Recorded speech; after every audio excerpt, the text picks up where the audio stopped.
Bonjour Arnaud. Bonjour Leïla. Arnaud Despinois, tu es formateur en communication management et tu es aussi coach et médiateur. Et aujourd'hui, on va parler du management à distance. Et alors, il y aurait beaucoup à dire, hein. Alors, on a décidé de baliser sur le contexte actuel, hein, qui est le contexte du confinement, le premier confinement qu'on a connu en mars, et puis ce second confinement qui amène les gens à télétravailler et du coup à manager à distance. Alors, ma première question, ce serait, c'est quoi la différence entre un management en présentiel et un management à distance, Arnaud? Il y a deux éléments essentiels pour répondre à ta question. La première, c'est la distance et l'éloignement physique avec les personnes. Et la deuxième, c'est l'éloignement avec avec le terrain, avec la réalité du terrain et l'activité. Voilà. Donc ça oblige à faire face à deux difficultés qui sont pour moi majeures. C'est l'éloignement avec les personnes je dis bien c'est une hypothèse, mais peut générer, c'est en tout cas les points de vigilance, peut générer une démotivation chez les personnes. On n'est pas tout le temps là à travailler ensemble, à s'auto-motiver, à s'auto-dynamiser et à faire les choses vraiment ensemble en présentiel, côte à côte. Donc, il peut y avoir chez certaines personnes une forme de démotivation, voire même de démobilisation. Et puis, par rapport à l'activité du terrain, c'est une baisse de la productivité, donc, voire même une baisse du chiffre d'affaires. Donc, sur du management à distance comme ça, c'est notamment les deux points sur lesquels il faudrait être vigilant. Après, le management à distance, alors je vais parler de mon expérience, si tu veux bien, parce que je peux parler que de ça, parce que c'est ce que j'ai vécu moi. J'ai dirigé des équipes, une équipe en tout cas, où on avait des intervenants techniques qui étaient chacun dans un pays d'Europe différent. Donc, c'était un logiciel informatique qu'il fallait mettre au point. Et donc, toutes les filiales européennes étaient sollicitées pour le faire. Et donc, on avait un intervenant dans chaque pays d'Europe. Donc, ça veut dire qu'il y a dans le management à distance, il y a, en plus des éléments qu'on a cités tout à l'heure, euh, il y a une problématique qui est liée à la culture aussi, forcément, hein, puisque nos façons de faire ne sont pas les mêmes que les façons de faire d'autres pays européens. Et puis, donc, des localisations géographiques différentes qui amènent effectivement à des trucs très simples. Hein, la pluriculture, en fait, ça peut être lié aussi, comme on a dit, aux habitudes, aux méthodes, mais aussi aux horaires, hein, parce que de toute façon, il va aussi falloir s'adapter aux horaires. Et alors, quand on est sur l'Europe, c'est pas encore moins gênant. Quand on est worldwide, tu vois la complexité du truc. Ça veut dire que si tu dois diriger une équipe worldwide, tu fais du H24, parce que finalement, il faut être capable de pouvoir être disponible pour tout le monde. Et donc ça, on voit que c'est une difficulté, puisque c'est difficilement possible d'être opérationnel 24 heures sur 24. Qu'est-ce qu'on pourrait donner comme conseil à un manager qui se retrouve à devoir manager à distance? Alors, pour la deuxième fois, hein, il a peut-être fait la première fois K1, KA. Alors, est-ce qu'on lui demande déjà comment dire, de capitaliser sur sa première expérience, hein, de se dire finalement qu'est-ce qui a fonctionné pour moi, qu'est-ce qui a moins bien fonctionné, hein, qu'est-ce que j'identifie comme des points d'amélioration par rapport à mon premier management à distance? Qu'est-ce qu'il faut faire différemment? Je dirais déjà, tu as parfaitement raison, c'est-à-dire on a déjà vécu cette expérience-là, donc autant s'en servir et autant savoir effectivement ce qui a été, ce qui n'a pas été. Or, les meilleures personnes pour pouvoir répondre à ces questions, c'est l'équipe, c'est les membres de l'équipe qui effectivement peuvent euh, concrètement être une source d'information extraordinaire pour le manager, pour dire, bah, OK, voilà comment ça s'est passé, et on a été un peu obligé d'improviser parce que c'était différent de ce qu'on faisait avant. Donc, il y a certainement des choses que j'ai pu bien réaliser, puis il y a certainement des choses aussi qui sont à améliorer. Et donc, l'idée, c'est de pouvoir se reposer sur l'équipe pour pouvoir travailler là-dessus et pour pouvoir améliorer les choses. Donc, s'en référer à l'équipe en disant qu'est-ce qui vous a plu, qu'est-ce qui vous a moins plu, qu'est-ce que je pourrais faire autrement et quelles sont les règles. Parce qu'en fait, ce qui va être vraiment primordial dans ce management, comme dans tout management, on ne va pas revenir sur les techniques de management, mais ce qui est important et encore plus dans le management à distance dans ce contexte-là, c'est la mise en place d'un cadre et de règles précises. On sait que le manager, il est garant du respect du cadre, mais là encore plus. Les règles de communication, on ne prend pas toujours le temps ni le soin de les édicter correctement quand on est en présentiel. On se le fait un peu au feeling, des fois à la one again. Mais là, en distanciel, on ne peut pas se permettre de le faire. Il faut que les règles soient très, très précises et le cadre important dans la réalisation des tâches, dans la réalisation des process de com qu'on va mettre en place dans ce nouveau mode de management. Ouais. Mais Oui, ça reste à la base, les règles de management restent les mêmes à la base. oui, tu disais que la communication devient vraiment un acte managérial incontournable et stratégique. Oui, bien sûr, parce que si on ne le fait pas, ou si on le fait moins bien, ou si on a le sentiment enfin, si on a la prétention de vouloir le faire comme avant, comme en distanciel, ça risque de créer des gaps relationnels entre nous et le collaborateur, entre les collaborateurs eux-mêmes, et puis du coup avec tous les impacts que ça peut avoir sur la mobilisation, sinon la motivation, et l'engagement des personnes, et donc forcément sur les résultats. Donc, quand on parle de stratégie, hein, effectivement, la stratégie, c'est quels sont les moyens qu'on met en place pour atteindre notre objectif. On va voir que les objectifs, ils peuvent rester les mêmes, ils peuvent varier, mais en tout cas, les moyens vont être différents pour permettre aux gens de les atteindre, parce qu'on a forcément une contrainte en plus, enfin, au moins une contrainte en plus. Hmm. Et du C'est coup, pas- c'est quoi ces règles? Quelles sont-elles, hein, si tu peux nous Alors, expliquer. par expérience, moi j'ai établi un truc très simple, et je me souviens, c'était à l'époque des Guignols, du coup, et c'était l'intervention de PPDA avec Stallone. Et donc, du coup, je me sers de ça. C'est un moyen mnémotechnique. Et j'ai pensé à quelque chose en 4 étapes. La première étape, c'est la planification des choses. C'est évident qu'à un moment donné, on parlait de charte managériale, on parlait de règles.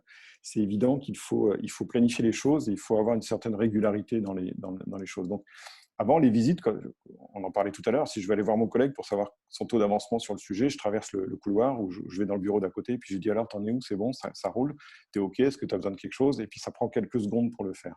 Bon, là, en distanciel, on ne peut pas le faire, ou alors prendre son téléphone et appeler la personne directement et peut-être la déranger alors qu'elle est en travail avec une autre personne, etc.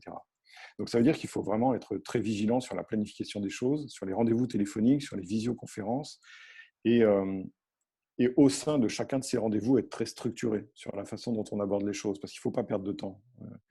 Quand on est dans des confinements comme ça, sur le travail à distance, par expérience, un manager peut passer 8 à 10 heures par jour en conférence, parce que si tu passes 1 heure avec 10 collaborateurs, tu as fait le calcul, tu as passé 10 heures en conférence avec tes collaborateurs, et puis il y a ton patron aussi qui va te demander de passer encore 1 heure avec lui, et puis des réunions que tu vas avoir avec tes homologues, donc ça fait encore, et bref, et tu peux te retrouver face à des 10, 12, 14 heures de vidéoconférence par jour, ce qui devient complètement exténuant, en fait. Donc, c'est là où la rigueur est de mise. Il faut être très, très rigoureux.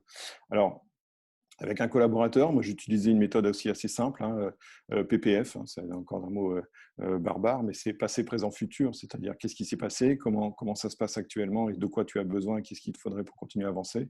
Du coup, on prévoit le futur et son next step, et quelle est la prochaine étape, à quel moment on se voit et quel sera le sujet du point de rencontre, en fait. Donc, c'est ça qu'on appelle les milestones dans la gestion de projet, mais c'est ça qui est primordial.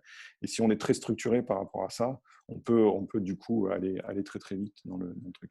Donc le premier P, c'est la planification des tâches, qui me semble essentiel. La deuxième chose, le deuxième P, c'est pilotage. Ce qu'on disait effectivement, quand on fait des points réguliers, c'est important d'avoir des outils de pilotage, hein. Comme dans toute gestion de projet, on a des tâches avec des débuts, des continuités, une fin, des tâches préalables, tâches suivantes, etc. Donc on parle de diagramme de perte, ou on parle de choses comme ça. C'est des trucs qu'on a un peu peut-être oubliés dans certaines gestions de projet, mais qui sont primordiales parce qu'effectivement, les tableaux de bord sont primordiaux.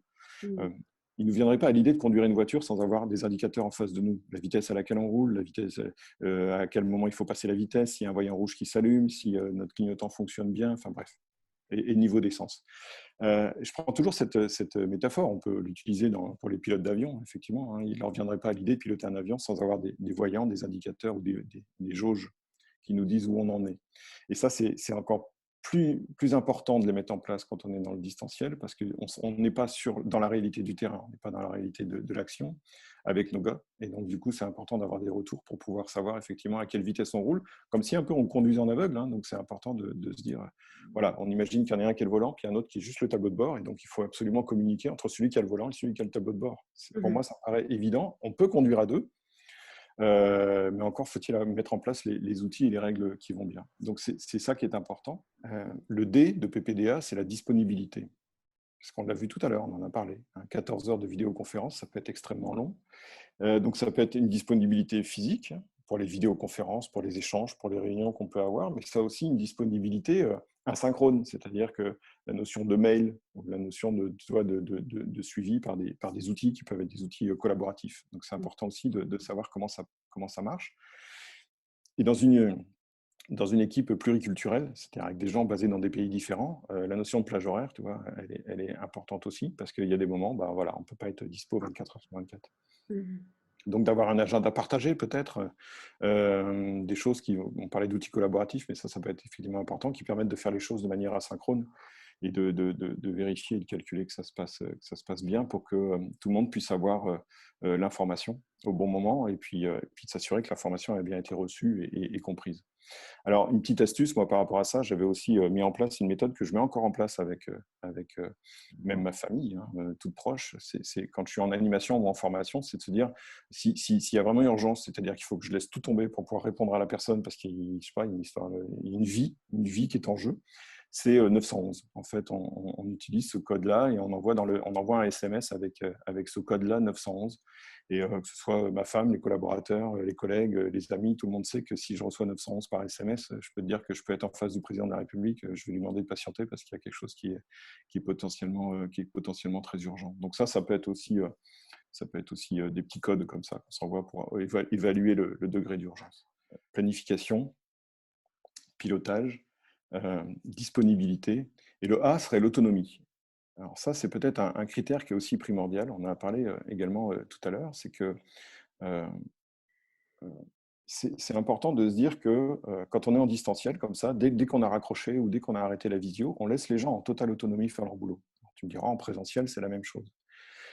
Et donc, si c'est la même chose, ok, très bien, mais ça veut dire qu'à un moment donné, quand on est à dire aux gens, bon, bah, ok, c'est bon, tout le monde a compris, c'est ok pour tout le monde, ce dont on parlait tout à l'heure, c'est clair pour tout le monde, et de laisser faire les gens, bah, on sait qu'en fonction du degré d'autonomie de la personne, on ne peut pas laisser les gens faire tout seul, et que notre degré d'intervention va être proportionnel, ou en tout cas lié au degré d'autonomie de la personne, pas proportionnel. Plus la personne sera autonome, moins on aura à intervenir, moins la personne sera autonome, plus on devra intervenir.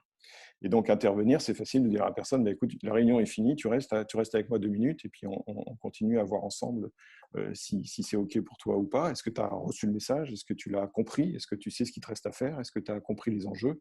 Et est-ce que tu as toutes les connaissances ou compétences pour pouvoir le faire? Voilà, c'est le b.a.-ba. Mais ça, il faut être tout aussi vigilant qu'en présentiel pour pouvoir vraiment être conscient qu'une fois qu'on a raccroché, la personne, elle fera ce qu'elle voudra, elle pourra aller promener son chien, faire les courses ou n'importe quoi, c'est pas interdit, mais en tout cas, on aura moins même de contrôle visuel sur ce que la personne va faire ou pas faire. Et donc ça, c'est important d'être capable d'individualiser ce suivi, bien sûr, et de le faire avec encore plus de contrôle peut-être. La confiance n'exclut pas le contrôle, mais encore un peu plus de contrôle en distanciel qu'en présentiel, parce que finalement, je répète, quand on est tous dans nos bureaux respectifs, c'est assez facile avec un coup d'œil de voir comment ça se passe et si la personne est en galère ou pas. Je pense plus à ça, la personne en difficulté pour faire la tâche. Il n'y a pas de mauvaise intention.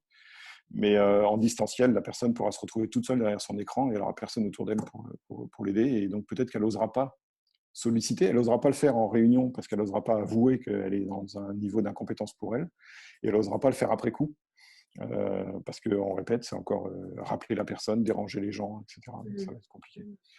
Oui, donc là, une véritable importance de pouvoir à la fois faire des réunions collectives et aussi suivre individuellement les personnes, peut-être avec un coup de fil derrière, peut-être voilà, on lui demandera de rester.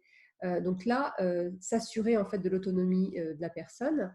Et du coup, donc moi, ce que je retiens là par rapport à tout ce que tu nous as partagé, alors évidemment, c'est le PPDA, hein, c'est-à-dire la planification, le pilotage, D pour la disponibilité, hein, qu'elle soit synchrone ou asynchrone. Et moi, j'ai envie de rajouter quand même cette importance, parce qu'on parle là de beaucoup d'heures en visioconférence. On sait que c'est énergivore pour plein de raisons. Il faut aussi prendre soin de soi. Donc, c'est aussi une disponibilité, une vraie présence quand on est avec la personne, d'écouter ce qu'elle a à nous dire, d'aller creuser si on sent qu'il y a quelque chose qui n'est peut-être pas, qui est peut-être pas évident. Donc, une disponibilité aussi à soi-même. Donc, prendre soin de soi aussi, hein, et essayer en tout cas de mettre dans son emploi du temps peut-être des moments où on va voilà, se recentrer, prendre soin de soi, peut-être se lever entre deux visioconférences pour faire des mouvements parce que le corps est immobile et ça n'aide pas, ce genre de choses. Et puis, donc, cette autonomie des collaborateurs qu'il faut savoir évaluer. Je retiens aussi cette notion de demande de feedback par rapport à au premier confinement, à la première expérience de management à distance par les collaborateurs, donc avoir cette ouverture et rien de tel finalement que le feedback pour apprendre d'eux ce que j'ai pu mettre en place qui a fonctionné, qui a moins bien fonctionné et surtout de quoi a besoin mon équipe en vrai, hein, puisque chaque personne est différente. Un respect du cadre, très important, d'autant plus important en distanciel, et aussi l'importance de la relation. On parlait d'autonomie, on peut parler aussi beaucoup de confiance, hein, c'est toujours pareil, mais on aura d'autant plus confiance dans les personnes qu'on aura des outils de suivi, qu'on aura vu et compris et intégré leur niveau de compétence, leur niveau d'autonomie, et donc forcément tout ça va donner confiance.